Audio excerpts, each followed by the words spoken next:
اعوذ باللہ من الشیطان الرجیم بسم اللہ الرحمن الرحیم۔ سورہ انعام آیات نمبر 141 تا 144 میں بیان کہ تمام نعمتیں اللہ ہی کی عطا کردہ ہیں۔ باغات اور کھیتوں کی پیداوار میں سے اللہ کا مقرر کردہ حق ادا کرنے کی تاکید۔ تمام جانور اللہ ہی نے پیدا کیے ہیں۔ جو مویشی اللہ نے حلال قرار دیے ہیں انہیں کھانے اور ان میں سے کسی کو حرام نہ قرار دینے کی تاکید۔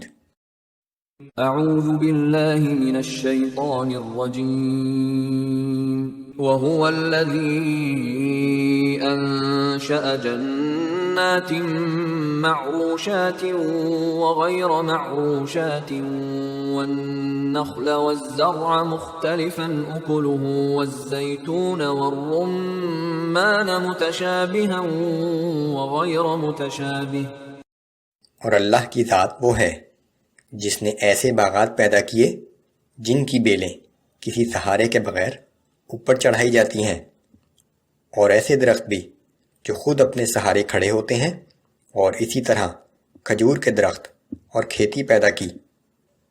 ان سب کے پھل مختلف ذائقوں والے ہیں، اور زیتون اور انار بھی پیدا کیے ہیں جن میں سے بعض ایک دوسرے سے ملتے جلتے ہیں اور بعض مختلف بھی ہیں۔ كلوا من ثمره إذا أثمر وآتوا حقه يوم حصاده ولا تسرفوا إنه لا يحب المسرفين۔ تم ان سب کے پھلوں کو کھاؤ جب وہ تیار ہو جائیں، اور اس پھل اور کھیتی کے کاٹنے کے دن اللہ کی طرف سے مقرر کردہ حق بھی ادا کر دیا کرو، اور حد سے تجاوز نہ کرو، یقیناً اللہ حد سے بڑھنے والوں کو پسند نہیں کرتا۔ وَمِنَ الْأَنْعَامِ حَمُولَةً وَفَرْشًا۔ اس نے چوپایوں میں سے وہ جانور بھی پیدا کیے جن سے سواری و باربرداری کا کام لیا جاتا ہے، اور ایسے جانور بھی جو چھوٹے قد والے ہیں۔ كُلُوا مِمَّا رَزَقَكُمُ اللَّهُ وَلَا تَتَّبِعُوا خُطُوَاتِ الشَّيْطَانِ إِنَّهُ لَكُمْ عَدُوٌّ مُبِينٌ۔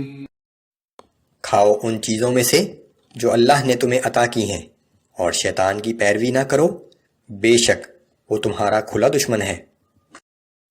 ثمانية أزواج من الضأن اثنين ومن المعز اثنين۔ مویشی جانوروں کی 8 قسمیں ہیں، 2 نر و مادہ بھیڑ سے اور 2 نر و مادہ بکریوں میں سے۔ قل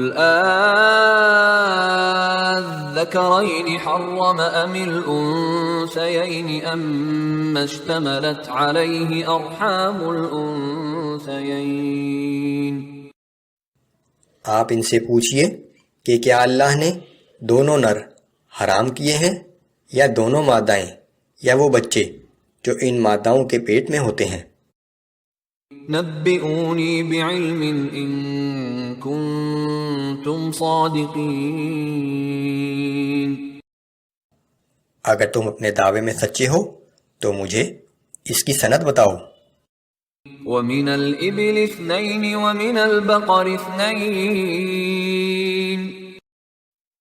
اور اسی طرح اس نے اونٹ اور گائے سے بھی 2 نر اور 2 مادہ پیدا کیے۔ عرب میں یہی جانور معروف تھے۔ قل آذکرین حرم ام الانثیین ام اشتملت علیہ ارحام الانثیین۔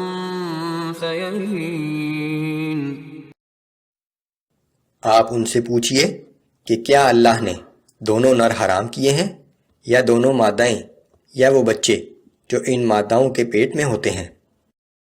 ام کنتم شہداء اذ وصاکم اللہ بہذا۔ اور کیا تم خود اس وقت موجود تھے جب اللہ نے ان کے حرام ہونے کا حکم دیا تھا۔ فمن اظلم ممن افترى على الله كذبا ليضل الناس بغير علم ان اللہ لا يهدی القوم الظالمین۔ اس شخص سے بڑھ کر ظالم کون ہوگا جو لوگوں کو گمراہ کرنے کے لیے بغیر کسی تحقیق کے اللہ کی طرف منسوب کر کے جھوٹی بات کہے۔ یقیناً اللہ ایسے ظالموں کی راہ راست کی طرف رہنمائی نہیں کرتا۔ مشرکین نے ان میں سے بعض جانوروں کو حرام قرار دے رکھا تھا اور کہتے تھے کہ انہیں اللہ نے حرام قرار دیا ہے۔